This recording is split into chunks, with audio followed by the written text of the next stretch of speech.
Hi friends, it's Deanna Williston with Our Blooming Catholic Life, and I'm back with another Bag o' Books book. This one is by our Sunday visitor. It's on Padre Pio, and it says Revised and Expanded 3rd Edition.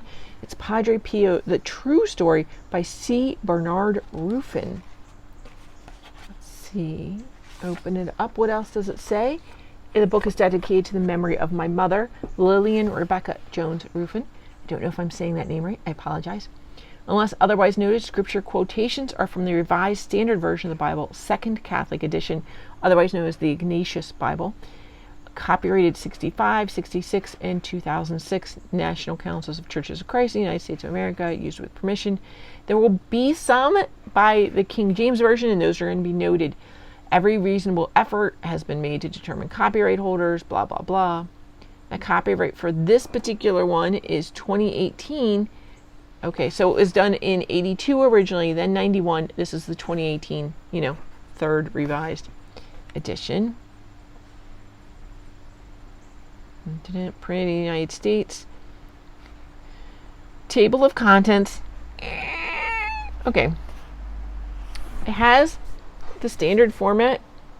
You can almost see through it if you hold it up to light and use a line of text behind it to help you get over to this number because it's so far. Also, chapter numbers are written out, whereas if it was a number, it'd be a lot easier to find it. And the focus would be on the title of the chapter, not on what number chapter it was. So this is just a layout thing. There's a preface, acknowledgments, and a prologue called The Wise Man of Gargano. Chapter 1 is Roots of a Saint. 2, A Boy Who Talked to the Angels. 3, Fra Pio.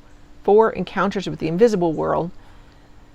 5, A Holy Priest, a Perfect Victim. 6, Illness and Ecstasies. 7, The Double Exile. 8, Supernatural Graces. That's in quotes for some reason. Oh, some of these are in quotes, like The Holy Priest and a Perfect Victim was also in quotes. 9 is Return to the Friary. 10 is San Giovanni Rotondo. 11 is The Stigmata. 12, again in quotes, Holy Man. 13, Holiness or Hysteria. 14, The Spiritual Director. 15, Skeptics and Detractors. 16, The Friar and the Inquisitor. 17, in quotes again, A True Satanic War. 18, The Transfer That Never Happened. 19, Remarkable Provinces. 20, Friends, Family, and American Benefactors. 21, in quotes, I Feel Like I'm Halfway in Hell. 22, Imprisonment. 23, in quotes, What a Fearsome Thing a Saint Is. 24, A Prophet in Time of War. 25, Soldati Americani. 26, Seer on the Mountaintop. 27, in quotes, A Magnificent Work of Charity. 28, The 20-Hour Day. 29, Signs and Wonders. 30, By Location. 31, in quotes, I Only Pray, ... God Heals. 32, in quotes, Those Dreadful Women. 33, The Affairs of the Tapes. 34, The Macari Investigation. 35, in quotes, I Cannot Bear My Cross Anymore. 36, The Great Passage. 37, in quotes, Padre Pio Lives. End quotes, Miracles of Intercession. 38, St. Pio. Epilogue is in quotes, He Made God Real. Then there's a note, bibliography, index, and about the author. It's a pretty hefty book. I'm not gonna joke there. Let's see what it says on the back. St. Pio of Petriclina, pray for us. Before his death in 1968, Padre Pio was known throughout the world as a very holy man. Many even called him a living saint. This humble Italian priest who bore the wounds of Christ received thousands of letters and visitors each year seeking his spiritual healing and prayer. Padre Pio's intense spirituality and holiness remain legendary and life-changing. This is the comprehensive story of the priest who became world famous for his stigmata, miracles, and supernatural insights. Read in detail about the many miraculous events of Padre Pio's life. Discover how knowing this powerful saint can change your life too. By far the best biography of Padre Pio ever written, newly updated with more details and 16 pages of photos. Did it say where the photos were going to be? No, so maybe they're interspersed. Here is the preface. Okay, here's why they had a 3rd edition. After his beatification and canonization, the availability of a vast amount of information that was not available before was suddenly available. It's part of the canonization process. They have to gather so many documents. And so if you wait until after they're canonized or during the process, all that material has been gathered. Got it. So that does make a lot of sense. It includes memoirs of Padre Pio's assistant and confidant in the 60s, a disciple who wrote down Pio's answers to her questions in several notebooks. So these were all released, apparently. Let's see. And then just some author's notes about his own personal journey and why he decided to write the book. And he's actually not a Catholic when he wrote this. And the work is published by a Catholic company, but they hope that it reaches all audiences. So it says his parents did not attend church during the formative years, was sent to a catechetical class at a Catholic church near our home for a year, then to Sunday school at a Presbyterian church, which my mother later joined in which I was confirmed. Okay. So a very mixed family, it sounds like. Very interesting. And then here are the research assistants are all listed. That's the acknowledgments. There's quite a few of those. Prologue is the wise man of Gargano, guessing. A survey taken in Italy in November 2005 concerning Italy's most beloved saints concluded Padre Pio has no rivals. He is the saint most frequently invoked and most frequently stuck on the windshields of cars and trucks. And for some, he is also the unofficial patron saint of Italy, which is really interesting because there's so many huge saints, just saying, St. Francis of Assisi from Italy. So I'm like, what? Let's see here. According to the survey, 70% of Italians invoke saints. 31% invoke Padre Pio as opposed to 9% who call on the Virgin Mary and 2% who call on Christ. This is crazy. Even at the time of his death in 1968, National Review described him as one of the chief religious forces in Italy. And that's probably just because they were around him. They lived him. He hasn't been dead that long. People have experience of him. I know, like here in America, Solanus Casey is big because so many people, their grandparents met him and knew him. So you do have that familial tie. Very interesting. It just kind of goes into just a little bit more an overview about him and his influence, like including not everyone was impressed by Padre Pio. Here I'm on page 15. The local Archbishop Pascal Gagliardi insisted that the stigmata were merely pimples and that Pio soaked himself in perfume to produce the aroma of paradise. Eventually he swore on his pectoral cross that the capuchin was demon-possessed. Agostino Gemelli, a prominent psychologist, Franciscan priest and theologian, characterized Pio as an ignorant southern Italian peasant of limited intelligence, manipulated by his unscrupulous directors, whose wounds were the result of hysteria. Okay, we've heard that about so many of the mystics, right? Well, they were uneducated.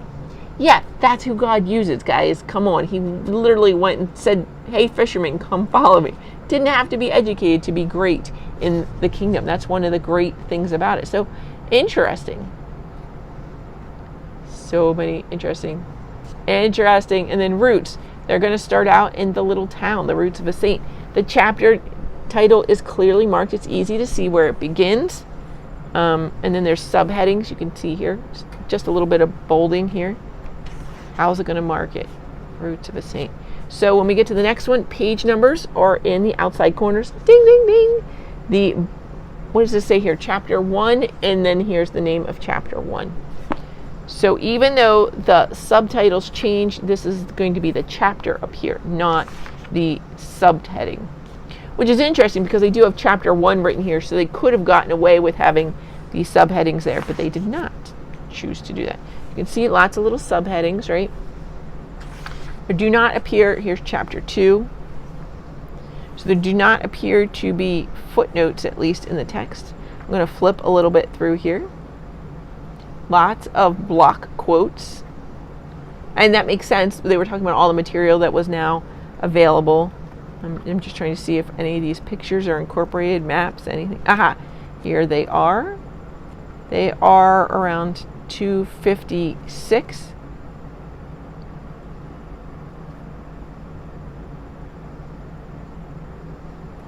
Here is Padre Pio in 1911. So you can see they made little composites of them. You can see there's several pages of pictures, way more than I honestly assumed. And then we go back to the text. So it's just in the middle area of the book.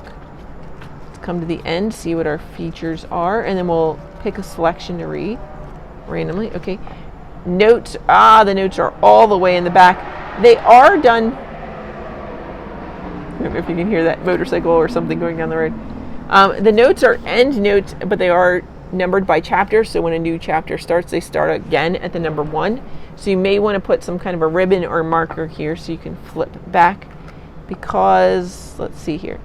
Most of these are referenced. Are these just all citations? No, they are not all citations. Some of them are legit notes, so you may want to flip back. There's really not a lot of notes, but there are some here. And they are interesting where they are. The ones that are there are terribly interesting, but most of them are citations, so I can see why they're back here.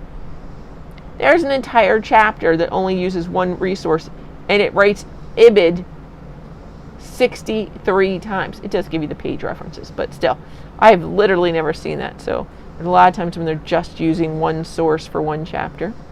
Again, where there are notes, they are wonderful. Bibliography, interesting, is done in 2 columns. Done in 2 columns, and they are categorized, so they're broken up as to what they were. Writings of Padre Pio, memoirs, testimonies, documents, and other sources, secondary sources, journals, oral history, and then we come to the index. Members of religious communities will usually be listed by their religious name rather than their surname. In addition, life dates of religious and others are also included when known.